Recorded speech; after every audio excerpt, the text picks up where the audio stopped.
11:50 p.m. on New Year's Eve, a stranger stood on my porch in the middle of a Vermont snowstorm, and I heard my own voice whisper from somewhere behind me in the dark, soft and reasonable, like it was trying to talk me into doing something stupid.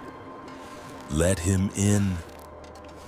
I didn't just recognize the words, I recognized the exact rhythm of how I say them when I'm trying to calm myself down, the little breath before the sentence. The way my tone lifts at the end like it's a suggestion, not a command. It wasn't an impression. It wasn't similar. It was me, coming from inside my locked cabin, from a place in the room where no one was supposed to be standing. And the worst part is that this didn't happen in some abandoned haunted house or on a dare. It happened after a normal shift at a ski lodge, after I did everything right, after I locked the doors and followed the same trail I'd walked a dozen times before. The mountain just changed one detail, one turn, one small harmless turn that always showed up halfway down the service trail. That night it didn't.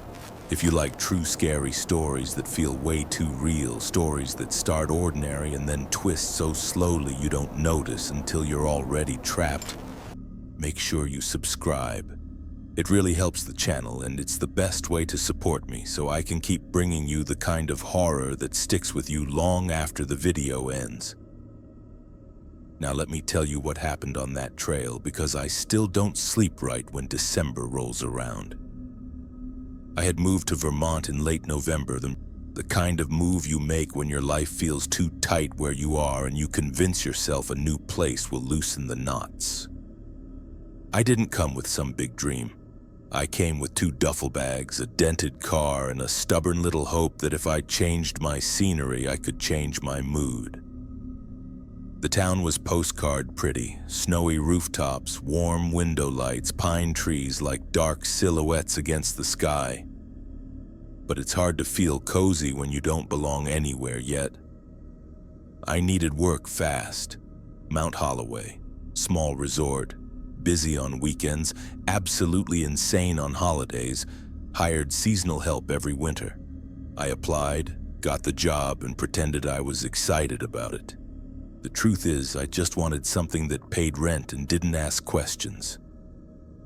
New Year's Eve at Mount Holloway is a spectacle. People don't just come to ski. They come to take pictures in rental gear, to drink cocoa that tastes like melted sugar, to post midnight on the mountain captions like they're starring in a movie. The resort leaned into it. A torchlight parade on one of the lower runs, a bonfire at the base, music piping from speakers, and a countdown on a big outdoor screen. The whole thing was designed to make strangers feel like they were part of something. I wasn't in the mood to be part of anything. That day, the rental lodge was chaos from the moment I clocked in. Helmets stacked like plastic mushrooms, boots scattered everywhere, wet gloves slapped on counters. The gear photo booth corner, literally just a backdrop with the resort logo and a ring light, was packed with people posing like they were about to summit Everest instead of standing 10 feet from a heated lodge.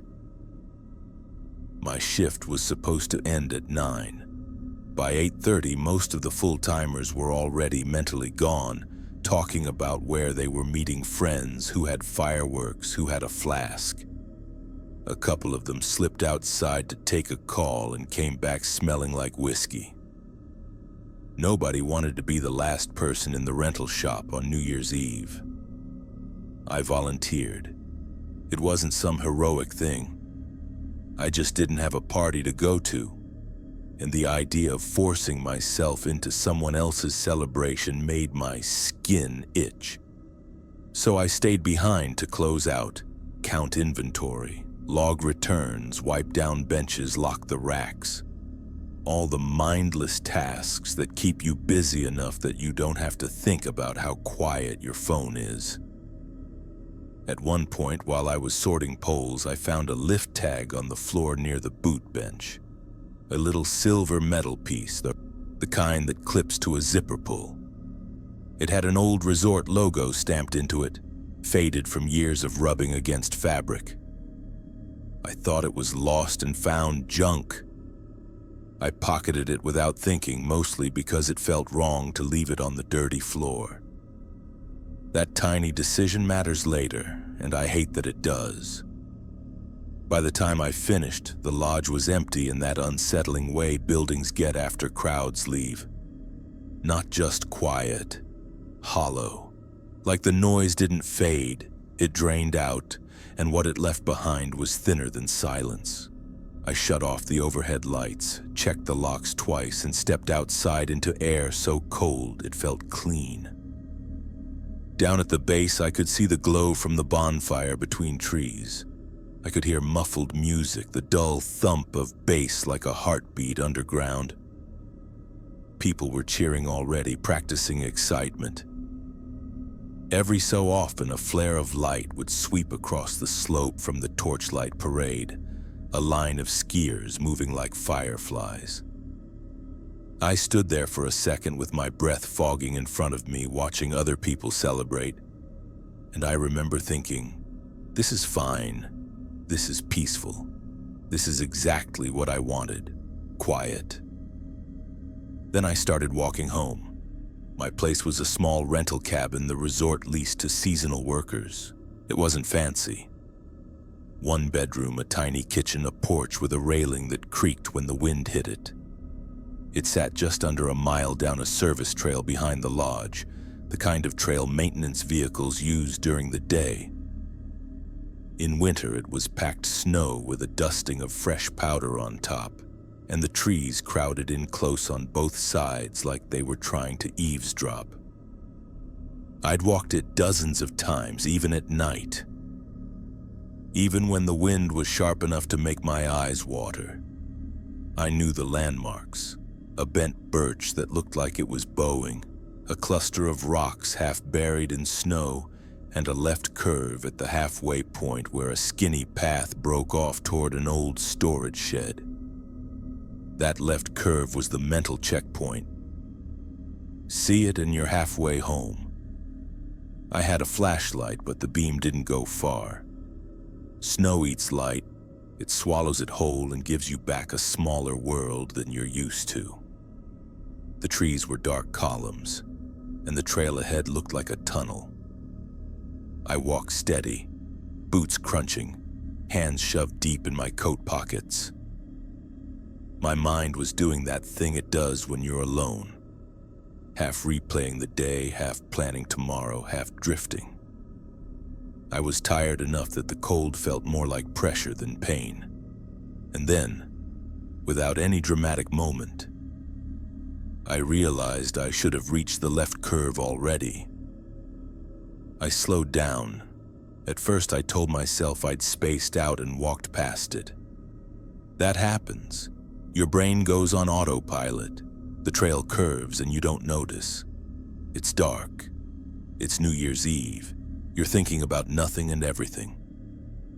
So I kept walking, expecting the curve to appear behind the next cluster of trees. It didn't. The trail stayed straight, not just straight, unnaturally straight, like someone drew a line through the woods and the forest agreed to make room. My flashlight beam shook a little as my grip tightened and I tried to pick out familiar shapes. The bent birch wasn't there.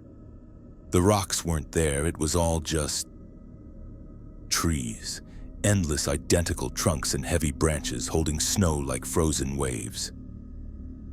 I stopped and turned around. Behind me, the trail looked the same as it did ahead, packed snow stretching into darkness bordered by trees that leaned in too close. I couldn't see the lodge anymore. I couldn't see any glow from the bonfire. The music was gone. It wasn't even faint. It was like someone hit mute on the entire mountain. That's when the unease started. Not panic, not fear like in movies where your heart slams and your hands shake and you immediately know you're in danger. This was quieter. It was a wrongness that didn't have a label, like stepping into a room and realizing a conversation just stopped because you walked in. I pulled out my phone. No signal. That wasn't unusual out there, but the screen took too long to wake, like it was tired. When it finally lit up, the time was there in bright numbers. 10:17 p.m. I blinked hard, like I could clear the number with my eyes. I had left the lodge a little after 9:30. I hadn't stopped. I hadn't sat down. I hadn't taken photos. I hadn't even checked my phone. There was no way I'd been walking for 45 minutes on a path that usually took 20. Unless I wasn't on the path anymore. I tried the GPS. It spun a loading wheel, then gave up. The cold felt sharper suddenly, not just on my skin, but inside my mouth, behind my teeth. The air tasted thin, like breathing through fabric. I took a deeper breath and didn't feel like it filled my lungs. That's when I saw the light. At first it was so faint I thought it was my eyes making it up. A soft glow ahead, blurred by branches. It wasn't the warm orange of the bonfire. It was a weak yellow, like an old bulb fighting to stay on. Relief hit me so fast it almost made me laugh. A utility building, I thought. A cabin, something, a point on the map. I walked toward it, faster now, snow squeaking under my boots. The trees thinned, and the trail opened into a clearing I didn't recognize. In the center sat a cabin, small, old, one story. The porch sagged like a tired jaw, narrow windows black and blank. Above the door, a single porch light flickered in slow pulses, dying and reviving like it couldn't decide whether to reveal what was underneath it. Snow was banked up along the walls, but the roof was clean, spotless, like someone had brushed it off minutes earlier. I stopped at the edge of the clearing, and for a moment, my first emotion wasn't fear.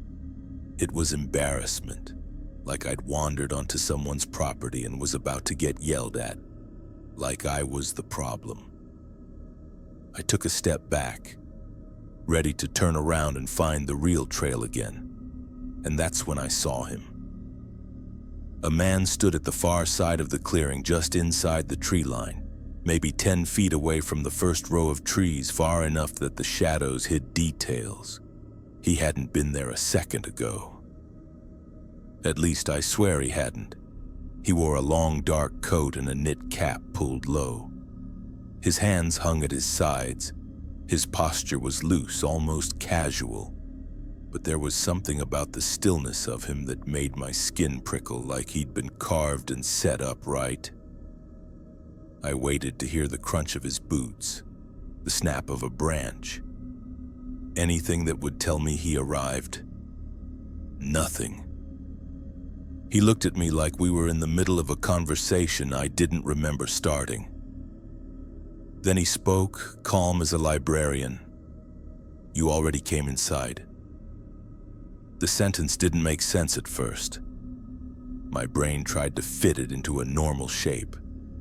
Maybe he thought I was someone else. Maybe he was drunk.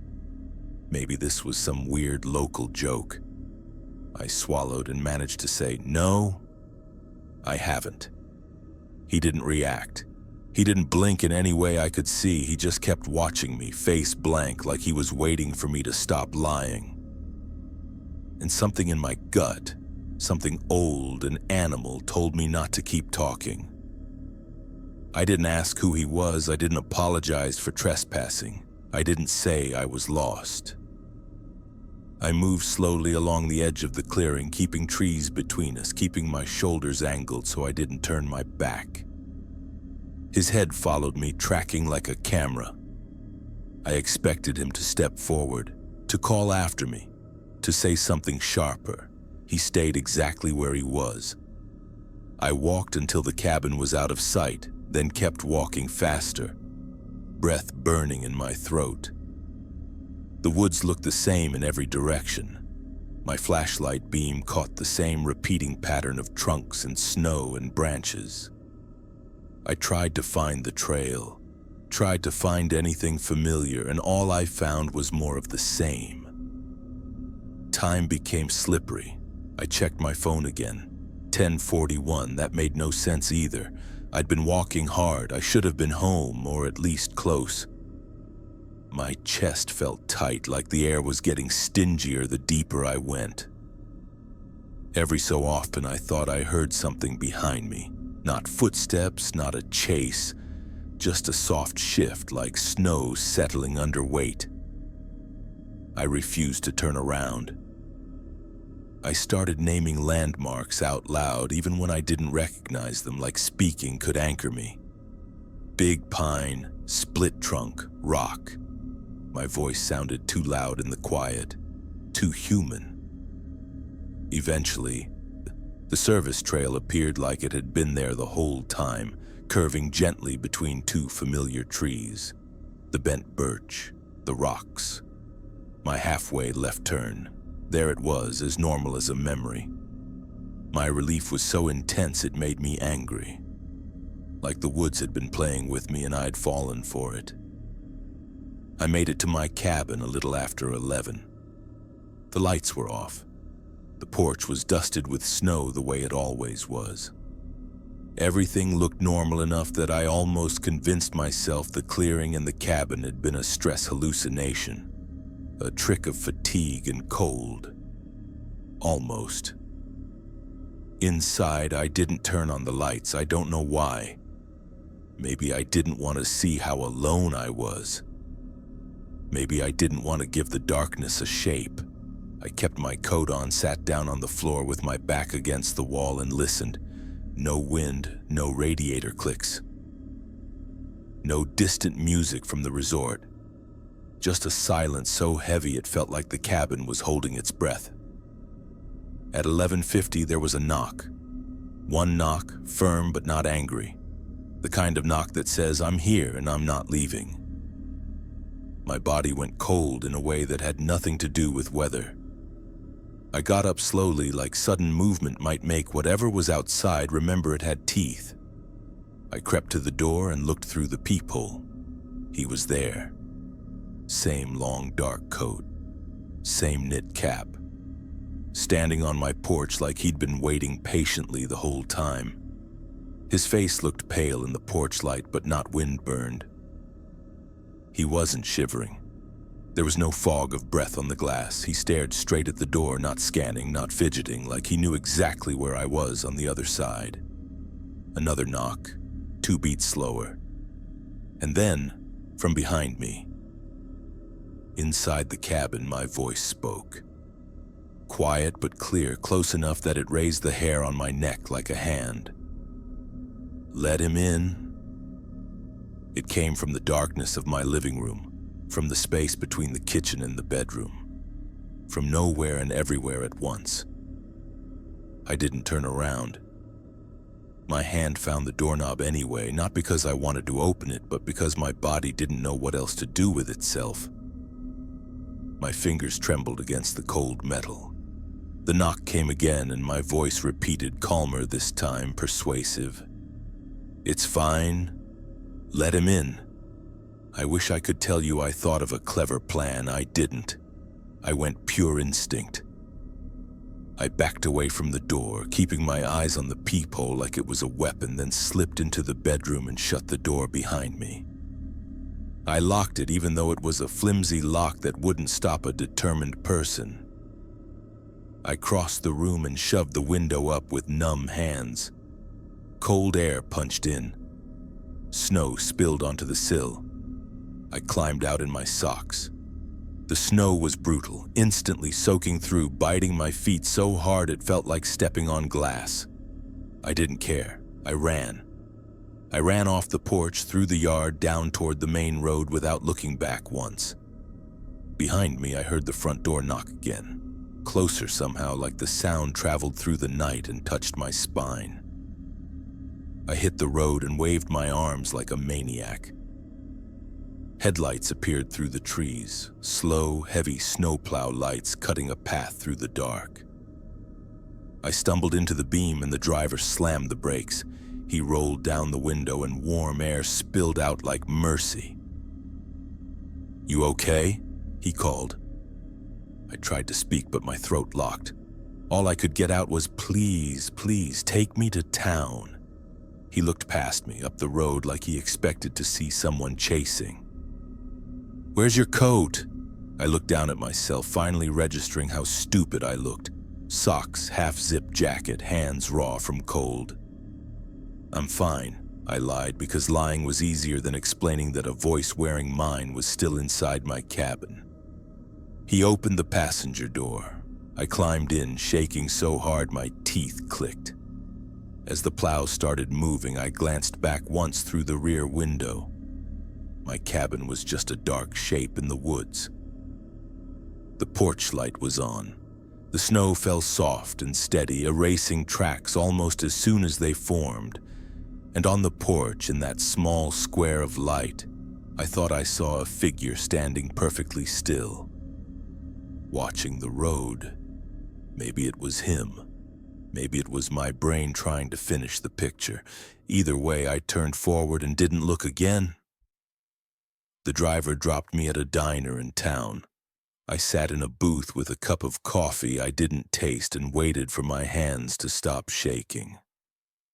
When midnight came, I heard distant fireworks outside, faint pops swallowed by snow. People cheered somewhere, counting down like time was something you could trust. I didn't celebrate. I went back to the cabin the next day in daylight, and even then I couldn't make myself step onto the porch. I called my landlord and told him I was leaving the key under the mat. I didn't argue about the deposit. I didn't pack neatly. I grabbed what I could in 10 minutes, wallet, duffel bag, phone charger, and left everything else behind like it was contaminated. As I was shoving my bag into my trunk, my hand brushed something in my coat pocket, the silver lift tag.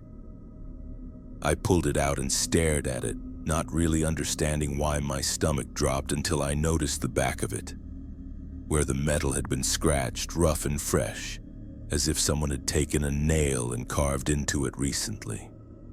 A simple message, uneven letters catching the light. "Welcome back."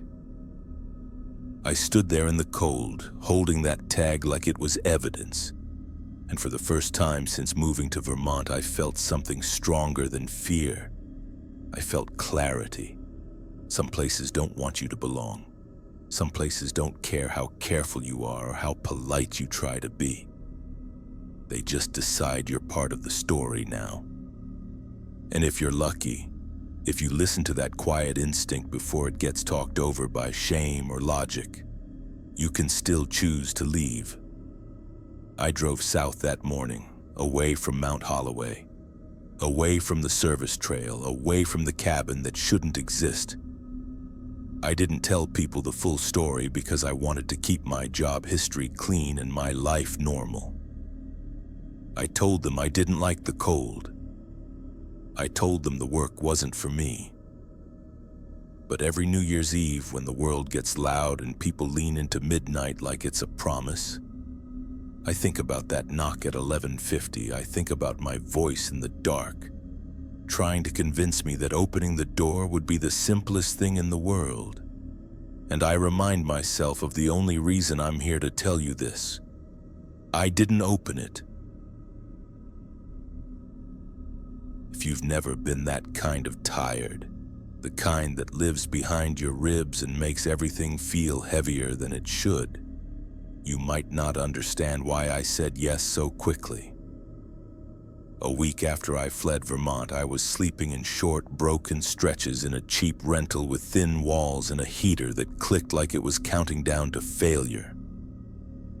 I told myself I was safe because I was no longer on that mountain, no longer walking that trail, no longer hearing my own voice in the dark. But fear doesn't care about your address. Fear packs itself into you like a stowaway. So when my cousin Evan called and said, "Come up for New Year's, just us, quiet, reset," it sounded like oxygen. Evan has always been the solid one. The guy who could make a campfire in a storm, who could turn a dead car battery into a story you'd laugh about later. If he said the woods were safe, Part of me wanted to believe him the way you believe a sibling when you're a kid and the lights go out. His family had a cabin up near Rockwell Lake in northern Idaho. Deep pines, snow-packed roads, the kind of place that still smelled like cedar and old tools no matter how many times they swept. Our grandfather built it by hand in the 60s. Every time I'd been there as a kid, it felt like a pocket of the world that time forgot. That was the point. No cell service, no neighbors close enough to borrow sugar. No noise besides wind and the occasional snap of a branch under snow. Evan said he wanted a real New Year's, whatever that meant. I just wanted a night where nothing knocked. I drove up the afternoon of December 31st, following Evan's directions as the paved road turned to gravel, and then to a narrow strip of packed snow that felt more like a suggestion than a route. The sun was already low, staining the sky a pale, bruised color. My tires crunched steadily and the forest closed in around me until the world became headlights and trees. When the cabin finally appeared between the pines, it looked the same as it always had. One floor, slanted roof, a small porch, and a wood pile stacked like a wall. Smoke curled from the chimney. Warm light glowed in the windows. For a few minutes, I actually felt my shoulders loosen. Evan opened the door before I even knocked, grinning like he'd been waiting in the doorway for an hour. "You made it," he said, pulling me into one of those quick, hard hugs that people do when they don't know what else to say. Cole, Evan's younger brother, was behind him, dragging a cooler across the floor with more effort than necessary to prove it was heavy. Cole had been the weird kid when we were younger. And I don't mean that as an insult. He was the kind of boy who always had a book open, who liked maps and radios and learning how things worked. As an adult, he'd turned that into a personality that was half charming and half exhausting. He still collected odd devices the way other people collected sneakers. "Brought the essentials," he announced, tapping the top of the cooler. "Beer, jerky. And before you ask, no, I didn't bring the Wi-Fi router." Evan rolled his eyes. "He's proud of the suffering." Cole pushed his glasses up his nose. "It's not suffering, it's detox." I stepped inside and the warmth hit me like a hand on the back of my neck. The cabin smelled like burning pine, dust, and that faint metal tang of old tools. Evan had a pot of chili simmering on the stove. A stack of firewood waited by the hearth. The whole place felt intentionally simple, like a reset button for people who live too close to screens. On the table, Evan had laid out a box of fireworks, small rockets, Roman candles, little fountains, and a cheap bottle of sparkling cider like we were 12. "Midnight show," he said. "We'll do it right." Cole set his cooler down, then held up what looked like an antique radio with a crank handle on the side. "And we'll still get the countdown," he said, proud. Evan stared at it. "That thing works?" "It worked the last time I tested it," Cole replied. "And I also brought the telescope." He said it like it was a weapon. The telescope leaned against the wall in a padded case. Evan laughed. "You're going to stargaze in a snowstorm?" "It's supposed to clear," Cole said, already checking the window like he could negotiate with weather. I tried to match their energy. I wanted to be present. I wanted to be normal. But there was a thin thread of dread running under everything, the way you can still hear a song stuck in your head even when the radio is off. I told myself it was just nerves, just the aftershock of leaving Vermont. I didn't tell them the full story. I said I'd had a weird night. I said I needed a quiet one.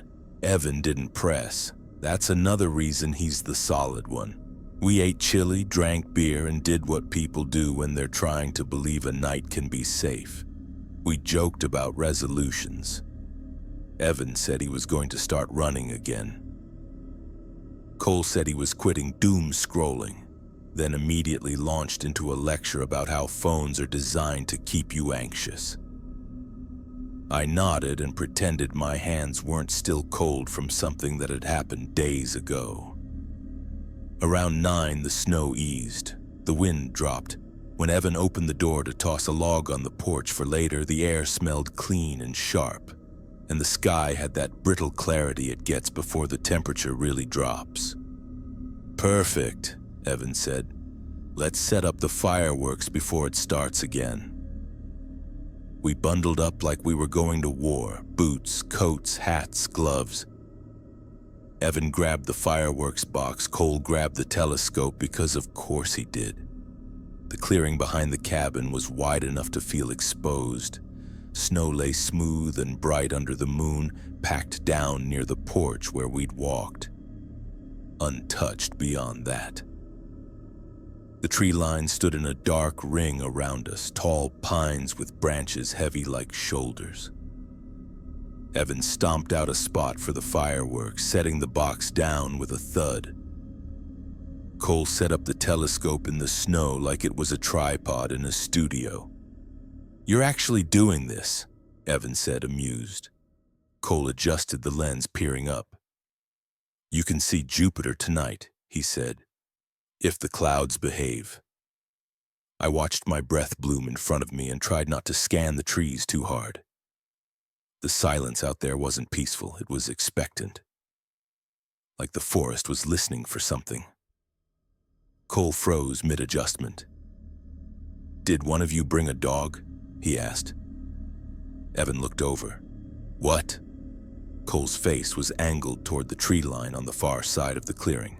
His voice had gone flat, stripped of joking. "There's something there," he said. Evan followed his gaze, squinting. I did too, and at first I saw nothing. Just trunks, just shadow.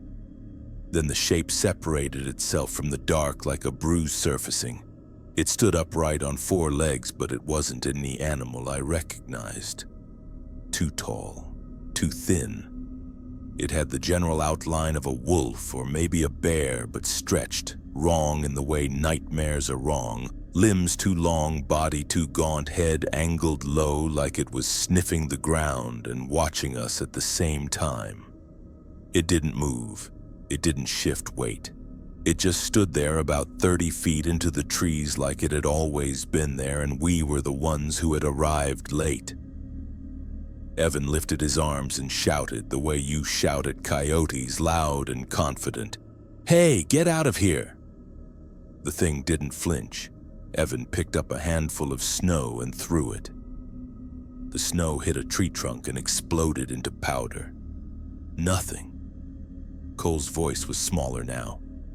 "That's not right," he muttered. I felt the hair on my arms rise under my coat. My mouth went dry. My brain tried to solve it the way brains do when they can't accept what they're seeing. Maybe it's sick. Mange, maybe it's a deer standing weird, maybe it's a trick of shadows. Then it did something that broke every theory. It retreated into the woods backward, but it didn't turn around. It didn't pivot, it didn't step, it slid rigid, stiff, as if an invisible hand had grabbed it by the shoulders and pulled it away from us, deeper into the darkness, without changing its posture at all. Cole let out a breath that sounded like a laugh, trying not to be a scream. "Okay," he said. "No fireworks. We're done." Evan didn't argue. He was still staring at the trees like he'd lost something there. We went back inside fast, not running, but moving with the same unspoken agreement you have when you're trying not to make sudden prey-like motions. Evan shut and locked the door behind us, then checked it again like double locking could change reality. Inside, the warmth felt too soft. The cabin seemed smaller, more fragile, like a cardboard set compared to whatever was out there. Evan tried to force normal back into the room. He cracked open more beers, turned on the little string lights we kept around the window and told Cole to get the radio going. Cole sat at the table and started cranking the handle on the side of the radio. The device made a soft mechanical whir. Static filled the room, then thinned into something that almost sounded like a distant station. It should have felt comforting, it didn't. Static can sound like breath if you listen too hard. Evan kept talking, filling space with noise. "It's probably just some sick animal," he said. "Maybe it got into someone's trash. It'll move on." Cole didn't answer. He just cranked and listened, face tight. I sat on the couch with my hands wrapped around a beer I wasn't drinking, staring at the door. Every creak of the cabin settling sounded like a step. Every pop from the stove sounded like a knock trying to learn the rhythm. At first, the lights flickered like someone was playing with a dimmer switch. Off, on, off, on. Not a dying bulb kind of flicker. A pulse. Evan frowned. "Generator's probably freezing up," he said. The generator shed sat about 50 yards from the cabin, a little structure half buried in snow with a fuel can beside it. Evan had checked it earlier. He'd bragged about how he'd winterized it properly. He had that pride about being prepared. He stood, pulling on his boots again. "I'll go kick it," he said, trying to sound casual. 2 minutes. Cole looked up sharply. Evan waved him off. "I'm not scared of a sick wolf," he said, and forced a grin. "Keep cranking. Make sure we get the countdown." I should have stopped him. I knew that. Even now, writing this in my head years later, I know the right move would have been to say, "No. Stay inside. Let the lights die. Let midnight pass in the dark." But humans are stubborn. We think if we act normal, the world will stay normal. Evan grabbed a flashlight from the hook by the door, opened it, and stepped outside. Cole and I moved to the window automatically, standing shoulder to shoulder like kids watching a storm. The moon was bright enough that we could see Evan's silhouette against the snow as he walked toward the shed. The flashlight beam bounced ahead of him. He got halfway there and stopped. Cole whispered, "What is he doing?" Evan bent down, sweeping the flashlight over something in the snow. From the window, I couldn't see detail, just his posture shifting, alert, confused. Then the flashlight beam swung hard left and went out. Not like it pointed away, not like it dimmed. It was there and then it wasn't, the way a screen goes dead when the battery is ripped out. Evan didn't shout. He didn't fall. He just vanished into the darkness between one blink and the next. My brain refused it. There was a moment where I genuinely waited for him to pop back into view, laughing at how he dropped the flashlight. Because that would make sense. Cole was already moving. He yanked open the door and rushed out without waiting for me. I followed, adrenaline snapping my body awake so fast I almost tripped on the porch step. "Evan!" Cole yelled, voice cracking. Snow rushed under my boots. Cold stabbed my lungs. The clearing behind the cabin felt wider now, emptier, like the trees had taken a step back to give something room. We reached the spot where Evan had stopped. The flashlight lay in the snow, half buried, lens pointed upward like an eye. Cole snatched it up, clicked the button. It turned on, and I swear to you, when I picked it up afterward, the handle was still warm. Not maybe he dropped it a minute ago warm. Warm like a hand had been holding it. Cole shone the beam around wildly. "Evan!"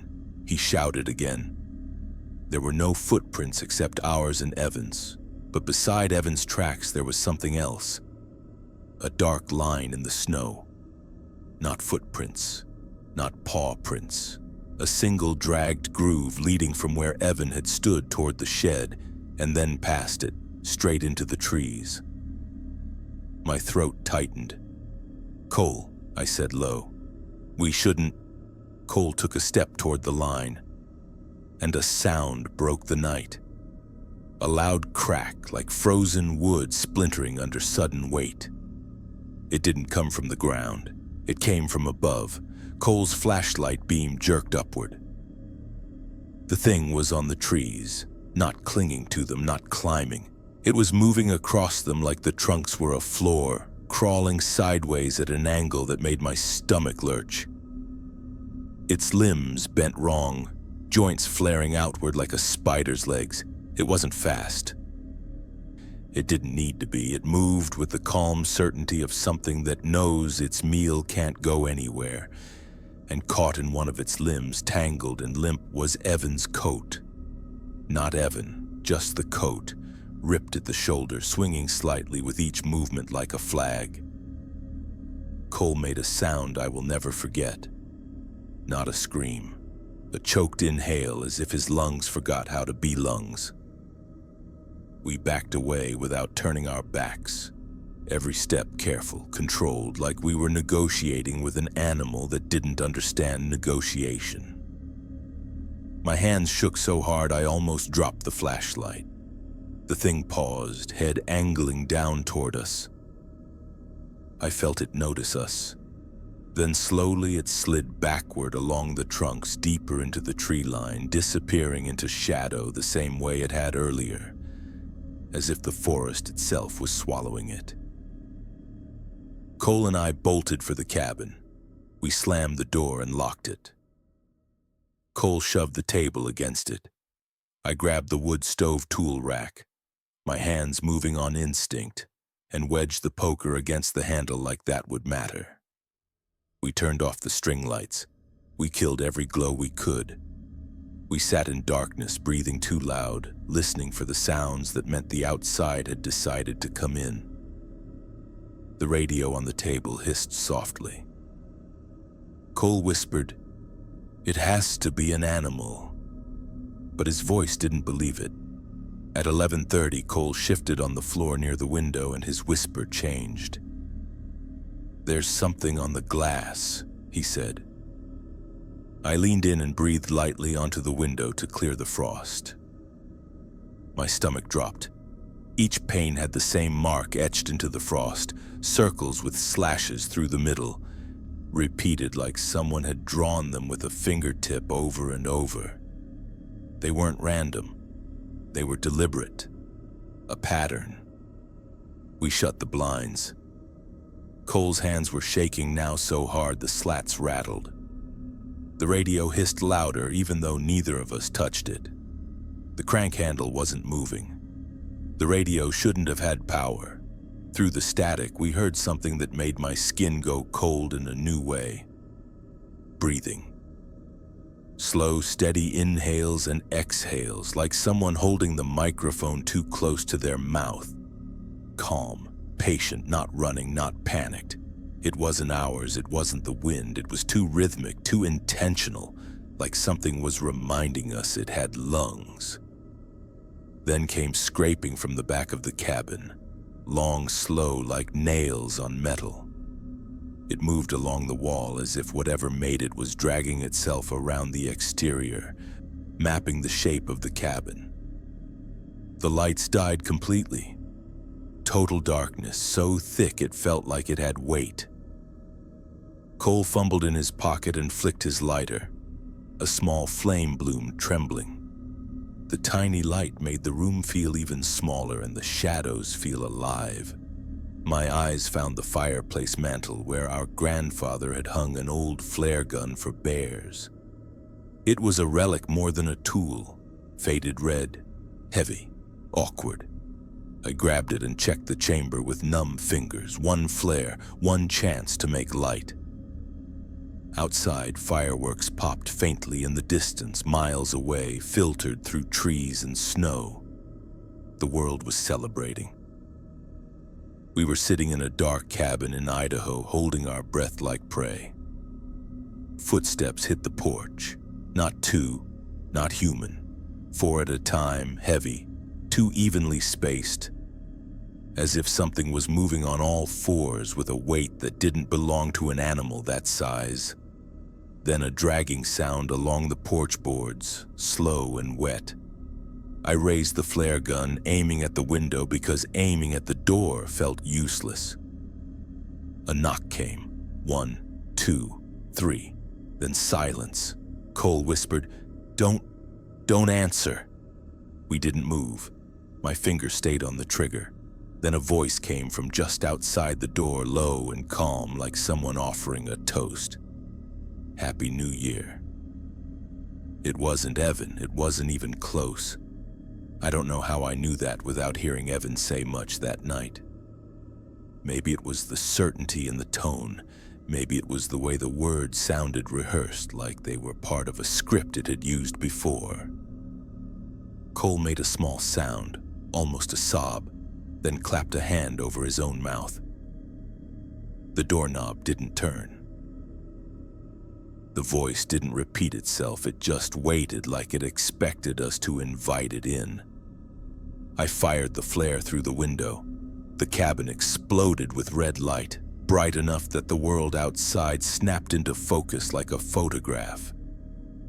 Snow glowed crimson, trees cast hard shadows, the clearing looked like a stage, and in that red wash, the thing stood at the edge of the porch, tall, too tall, arms spread slightly, joints bent outward, posture wrong in a way my brain still tries not to remember.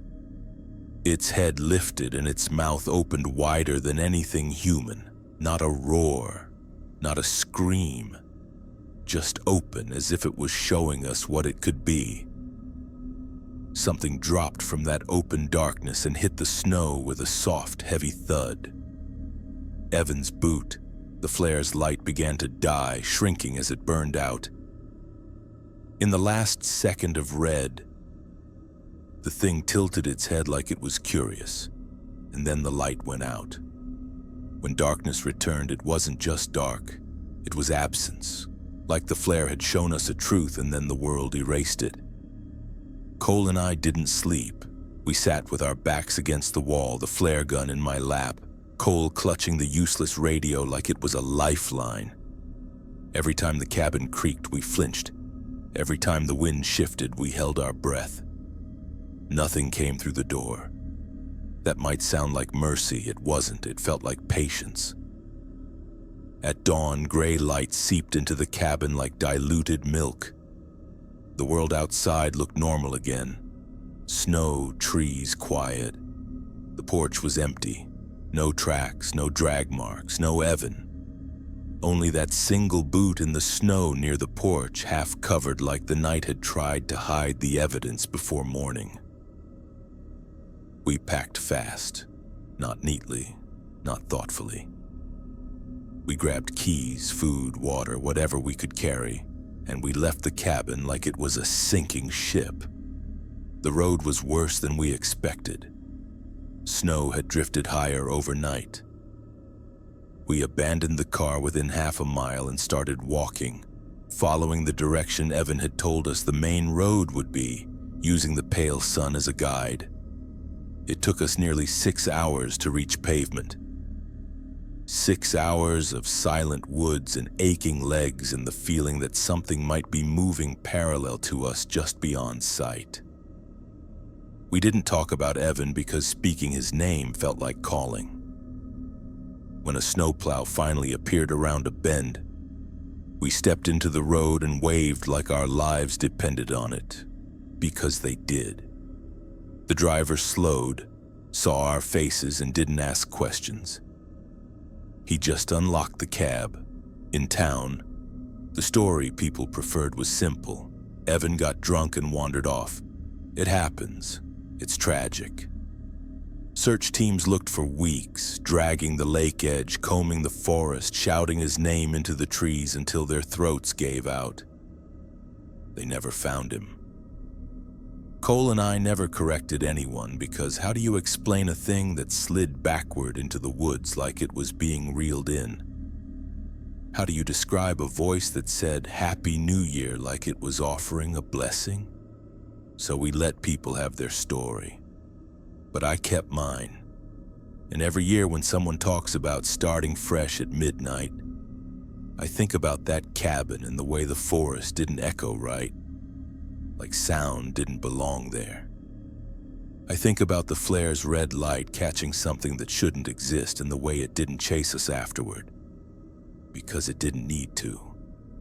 Some things don't hunt the way animals hunt. They just take what they want and leave you with the part that hurts the most, the not knowing. I went to Idaho looking for quiet. I left with a rule I still live by. On New Year's Eve, I don't go where the world is silent enough for something else to speak back. I used to think house sitting was the safest kind of solitude. Someone else's place, someone else's neighborhood, someone else's problems. You show up, feed a cat, keep the pipes from freezing, and you get a quiet night away from your own life. Nothing follows you because there's nothing to follow. No history, no habits, no patterns. That's what I believed. And then on New Year's Eve in rural northwestern Pennsylvania, a man knocked on the front door like he was trying not to be rude, and said a name I never told him. I'd been craving uneventful so badly it felt like hunger. After everything that happened in Vermont and then Idaho, I was doing that desperate thing your mind does when it's scared. Trying to bargain with reality. If I'd just stayed somewhere normal, somewhere ordinary, then somewhere with walls and locks and a TV playing a countdown I didn't care about, then maybe I could make the world feel solid again. My friend Nolan offered me exactly that. Nolan had recently bought an older house outside a small town, 20 minutes from the nearest grocery store, 40 from anything that felt like a city. He'd been fixing it up piece by piece, the way people do when they're trying to prove to themselves they can build a new life with their own hands. He texted me on December 30th. "Hey, me and Claire are going up to Vermont for New Year's," he wrote. "Can you watch the place? Radiator upstairs is busted and I don't want anything freezing. Just stay downstairs where the space heaters are." The timing made my stomach tighten because Vermont had become a word that scraped against me. But it was Nolan. And it was Pennsylvania, not a mountain trail, not a cabin in the woods with no road. This was a house on a plowed street with a mailbox and a driveway. Normal. I told him yes. I arrived the morning of the 31st, coffee in my thermos, duffel bag in the passenger seat, trying to treat the day like an errand. Nolan's house sat back from the road, 2 stories with old siding and a porch that looked like it had seen too many winters. The yard was bordered by trees that started out thin near the road and thickened into actual woods behind the house. Inside felt half lived in. Boxes stacked in corners. A few pictures leaned against the wall instead of being hung. One couch in the living room, a small TV on a folding table, and a kitchen that looked like it hadn't learned what it wanted to be yet. Nolan walked me through the basics, where the space heaters were, which breaker sometimes tripped, how the back door's deadbolt stuck if you didn't lift the handle first. He pointed out a closet near the stairs and said, "Candles are in there if the power goes out." He said it casually, like a fun winter inconvenience. Then he handed me a spare key, slapped me on the shoulder, and left. By late afternoon, snow started falling in thick, slow sheets. Not a blizzard, not dramatic, just steady enough that it blurred the tree line into a gray smear. The kind of snow that makes the world feel padded, like sound has to fight its way through. I set myself up downstairs the way Nolan suggested, space heaters on, thermos nearby, blanket over my legs. I put the TV on low and flipped between New Year's countdown shows like I was looking for a reason to care. I tried to make it a reset night, the way people talk about New Year's like it's a psychological cleanse. I pulled out a notebook and started writing the kind of resolutions you write when you don't want to admit you're scared. Sleep better. Stop ignoring red flags. Trust my gut without apologizing for it. I wrote that last one twice, then stared at it for a long time like the words might become armor. Around 11:30, I stood up to stretch and refill my coffee. My back popped in a way that made me feel older than I had any right to feel. I wandered into the kitchen and that's when I saw him. At first, I thought it was a tree stump. The window over the sink looked out toward the backyard. Nolan had a porch light that cast a faint cone of yellow over the snow near the house. But beyond that light, the yard faded quickly into darkness and falling flakes. Right where the yard ended and the woods began, there was a shape. Still, upright, human shoulders ahead, arms close to the sides, just standing there. My brain tried to downgrade it. Shadow, illusion, a trick of snow and branches, but the longer I looked, the more my body understood what my mind didn't want to say out loud. There was a person in the tree line, watching the house. I stood at the window longer than I should have, waiting for movement, waiting for a wave or a step forward or anything that would turn it into a normal scenario. A neighbor checking something, a lost hiker. Someone's drunk uncle wandering in the wrong direction. He didn't move. The snow drifted past him in a slow curtain, and he stayed perfectly still in that awkward border where porch light turns into forest dark. Not hidden, not visible, like he knew exactly where to stand to make sure you doubt your own eyes. I backed away from the window without taking my eyes off him, the way you back away from a dog you don't trust. Then I did something I still can't fully explain. I turned off the porch light. Maybe I thought if he couldn't see the house clearly, he'd lose interest. Maybe I thought if the outside went dark, I could pretend he wasn't there. The switch clicked, and the kitchen window became a black mirror. My own face stared back at me, pale and tense. When I leaned in again, I couldn't see him anymore. That should have made me feel better. It didn't. It made me feel like I'd turned off the only witness. I checked the locks. Front door bolted, back door bolted, chain latched. I pulled on each one until the frames creaked. I told myself I was being smart, not paranoid. I told myself the snow made people look like silhouettes and the mind makes stories when it's bored. I went back to the couch. Midnight came and went with distant fireworks muffled by weather. On TV, people screamed and kissed and pretended the future was going to be kinder because a number changed. I didn't go back to the window. At 12:30, there was a knock, not pounding, not frantic. 2 precise knocks, like someone trying to respect the fact that it was late. The sound cut through the house's quiet so sharply it felt like it hit my teeth.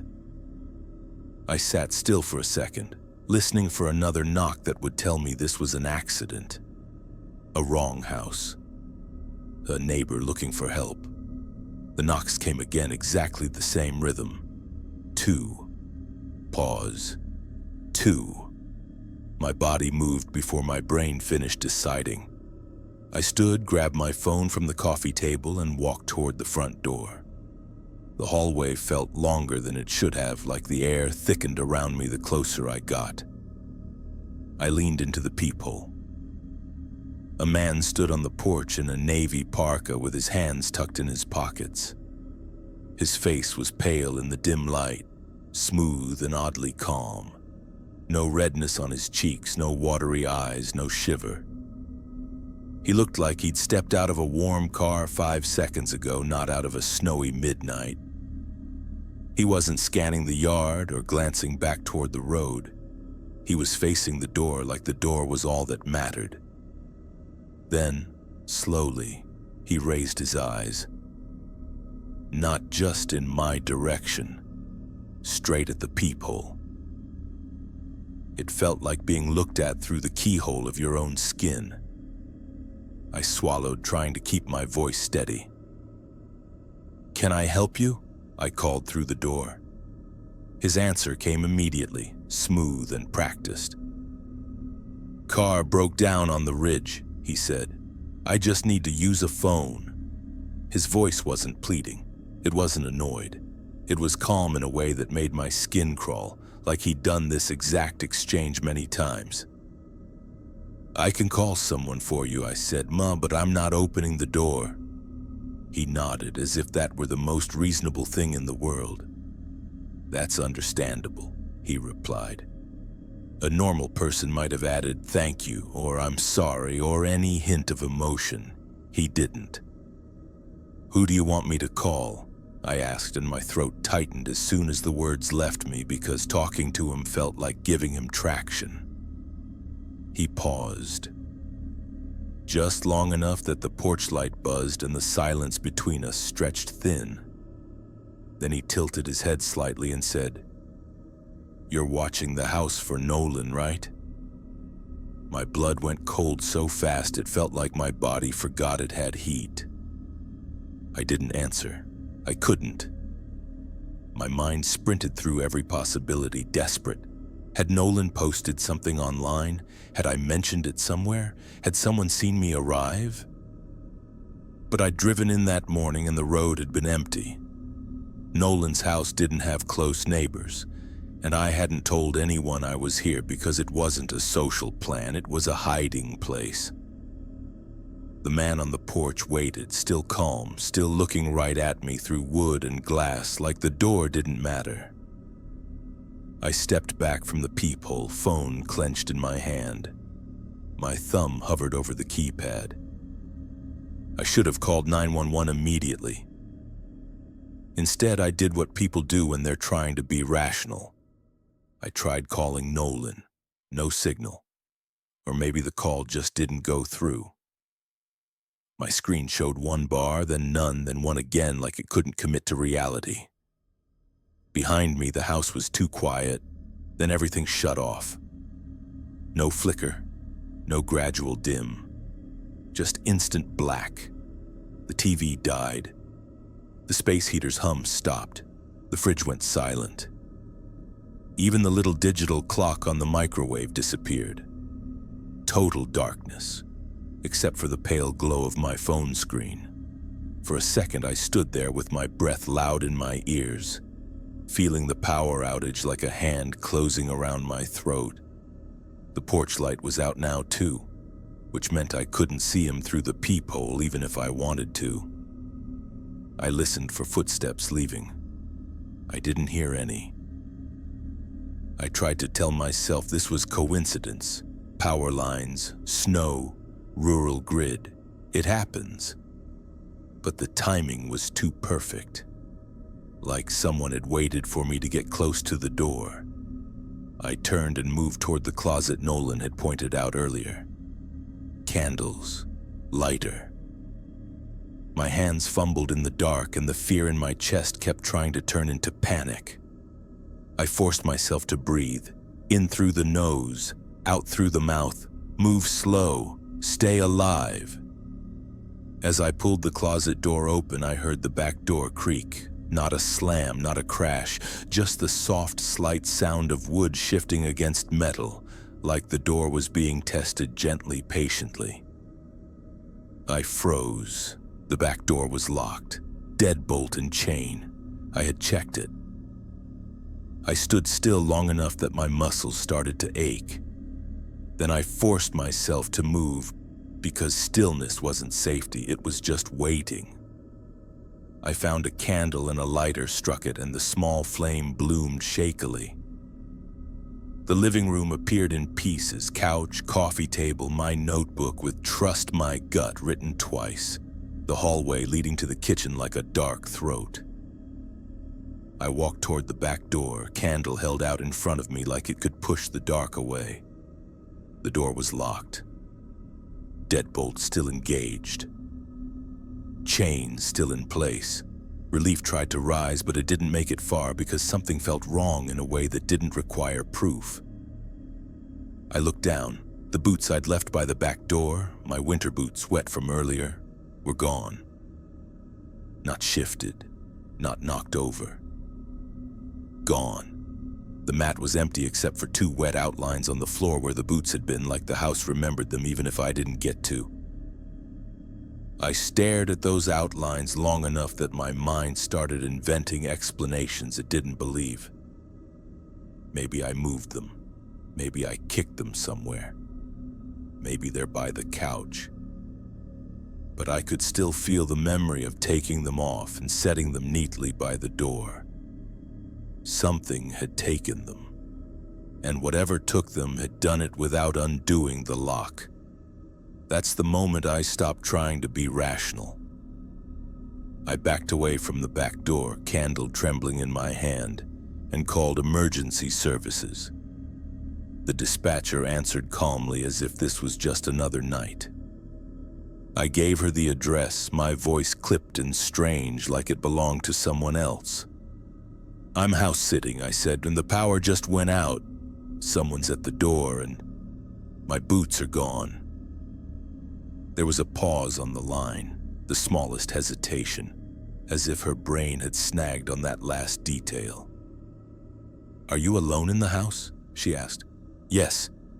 "Are the doors locked?" "Yes," I said, then added because it mattered, "I checked. They're locked." "Okay," she said steady. "Stay on the line with me. Go to a room with a lock if you can. Do you have anything to defend yourself?" I looked around, candlelight throwing shadows that felt too tall. My eyes landed on a heavy cast iron pan on the kitchen counter. "I have a skillet," I said, which sounded ridiculous. A horror story reduced to cookware. "That's fine," she replied like she'd heard worse. "Go to a safe room and wait for officers. Do not open the door for anyone." I moved to the living room, grabbed the skillet with my free hand, and backed into the small downstairs bathroom because it had a lock. I shut the door and slid down against it, candle on the floor, phone pressed to my ear. I listened. No footsteps, no banging, no frantic attempts at entry. Just the faint sound of snow brushing against the windows like the world was trying to get in quietly. Minutes passed like hours. At one point I heard the knock again, but this time it wasn't from the front door. It was from somewhere deeper in the house. Not loud, not repeated, just 2 soft taps that made my stomach flip because they sounded close enough to be inside the walls. I pressed my hand over my mouth to keep myself from making any noise. The dispatcher kept talking, anchoring me. "You're doing great," she said. "Stay where you are. Officers are on the way." "Why did he know Nolan?" I whispered, and I hated how small my voice sounded. "I don't know," she said honestly. "But you are not going to find out tonight by opening any door." At 1:20, headlights swept the front windows, and the sudden blue-red flash of police lights painted the bathroom door like a heartbeat. Relief hit so hard it made my eyes sting. When the officers came in, the power was back on. Just back. The TV clicked to life in the living room, blasting a late-night recap show like nothing had happened. The fridge hummed.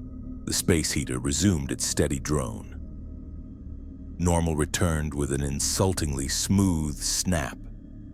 The officers did a walkthrough. They checked the doors, the windows, the basement entrance, the shed outside. One of them took a flashlight and walked the perimeter, shining light into snow and trees. "There's no forced entry," he said. "I know," I answered too quickly because that was the problem. The other officer pointed at the back door. "Chain's still on," he said, eyebrow raised like he expected me to feel silly. I didn't feel silly. I felt sick. They stepped outside to check for footprints. The snow had been falling steadily for hours. Any evidence would have been softened, swallowed, erased. The yard looked clean, untouched except for the shallow trail the officers made as they walked. "Could an animal have dragged your boots?" one officer asked, like he was reaching for the closest explanation that didn't involve the kind of fear you can't file paperwork for. I stared at him. "An animal unlocked the door, took only the boots, and relocked it?" I asked, and my tone came out sharper than I meant. He didn't like that. His face tightened. "I'm just saying," he replied. Sometimes people misplace things when they're stressed." I wanted to scream. I wanted to shove my notebook under his nose and point to the line where I'd written "trust my gut" twice like it was a prophecy.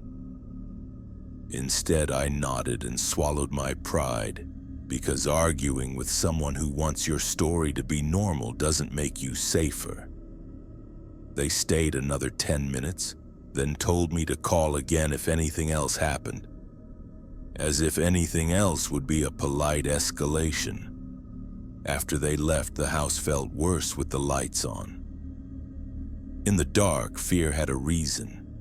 In the light, it felt like I was the only one who could still see the crack running through reality. I found my boots later. That's the part that still makes my stomach drop. They were in the upstairs hallway, placed neatly side by side in front of the broken radiator like someone had returned them to the spot they thought they belonged. Wet, cold, laces tucked in. I didn't go upstairs again after that. I sat on the couch with every light on, skillet on the table like a useless trophy, phone in my hand. Every small house sound made me flinch. The fridge cycling, the heater clicking, the wind bumping a branch against siding.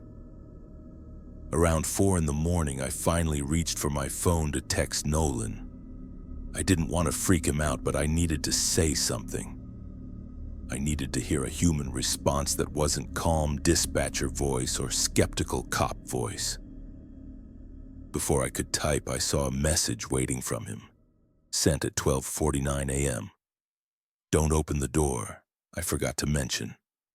I stared at that text until my vision blurred. Forgot to mention. Like it was an allergy warning. Like it was "don't use the upstairs shower." Like it was a small detail that slipped his mind. My hands went numb. My throat tightened so hard I couldn't swallow. I didn't reply. I couldn't think of a response that wouldn't either sound insane or invite questions I couldn't answer. I stood up, grabbed my duffel bag, and didn't pack neatly. I didn't clean up. I didn't turn off lights. I didn't finish my coffee. I just moved with one purpose: leave before the house decided to show me what else it could do. When I stepped onto the porch, snow hit my face like tiny needles. The world was still in gray, pre-dawn quiet. My car was dusted and white. I walked fast, got in, locked the doors, and started the engine. The headlights cut through falling snow, and for a second they lit up the edge of the yard where it met the woods. A shape stood there, still, upright. Maybe it was a tree. Maybe it was my brain. Maybe it was the same man in the navy parka, or maybe it was something that didn't need to wear a parka at all. I didn't wait to decide. I drove back to the city before sunrise, hands clenched on the wheel until my knuckles ached. Later that day, Nolan called like everything was normal. He said, "Ooh, hey, you make it out okay?" I didn't tell him about the boots being moved upstairs. I didn't tell him about the power cutting out the instant the man said his name. I didn't tell him about the knock that sounded like it came from inside the house. I asked him one question, the one that mattered. "Why did you text me not to open the door?" I said. There was a pause long enough that my stomach sank. Then Nolan said quietly, like he didn't want to say it out loud, "Because the previous owner warned me." I gripped my phone hard. "Warned you what?" Nolan exhaled, and I could hear the strain in it, like he'd been trying not to believe his own life. He said sometimes someone comes by on holidays, Nolan said. They knock, they act polite, they ask to use the phone. I waited, heart thudding. And? I said. And he said they always know your name, Nolan finished. My mouth went dry. Why didn't you tell me that before? Nolan's voice cracked just slightly. Because I didn't think it was real, he admitted. And because I didn't want to freak you out. That's how fear survives, by staying unspoken. I hung up, sat in my apartment, and looked at the notebook where I'd written "trust my gut" twice. I thought about how easy it is to confuse politeness with safety. How many of us have been trained to open doors we shouldn't open, to make things comfortable for strangers at our own expense? On paper, that night was nothing. No forced entry, no stolen valuables, no injuries. The kind of incident that gets filed under probably nothing. But I know what I heard in the rhythm of those knocks. I know what I felt when the power died, like the house itself had been instructed to go quiet. I know what it means when something can take your boots without opening the door. Because boots are for leaving, and taking them is a way of saying not yet. That's why I keep one rule now, and I don't apologize for it. If someone shows up on a night when the world is supposed to be celebrating, and they knock like they're trying to be polite, I don't reward them with kindness. I reward them with a locked door and my absence. Because some things don't want your help. They want your permission.